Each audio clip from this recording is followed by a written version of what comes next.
مرحباً.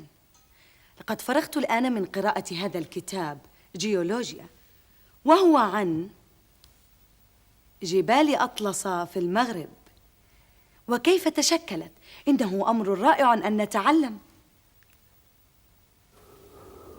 جبال الأطلس.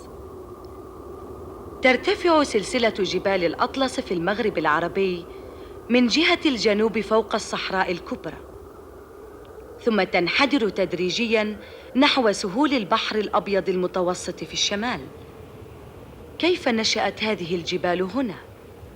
ما الذي دفع قمم الأطلس آلاف الأمتار فوق الأراضي المحيطة بها؟ لنعد بمخيلتنا إلى الماضي البعيد لنرى كيف كونت التغيرات الأرضية هذه التضاريس.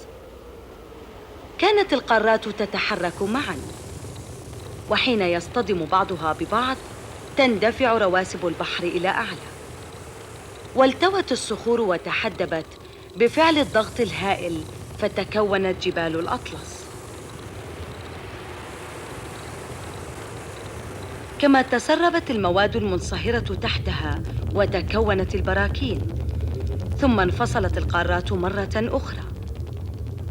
وعندما عادت القارات واصطدمت معاً تغيرت سلسلة الجبال مرة أخرى.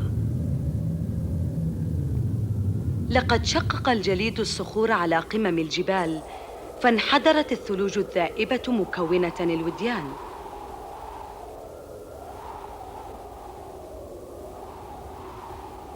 وصقلت الريح أطراف القمم الخشنة. تحمل السيول معها أجزاء من الجبال جلموداً جلموداً وذرة ذرة لتكون تربة للسهول ورملاً للصحراء. وفي المستقبل البعيد قد تطحن الريح والماء جبال الأطلس وتحولها إلى سهول، أو قد تدفع الأرض القمم إلى أعلى من جديد.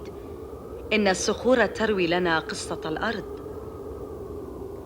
وهي قصة نستطيع أن نواصل قراءتها في تضاريس الأرض الآن وفي المستقبل. هل تذكرون هذه الكلمات؟ القارات، جبل، بركان.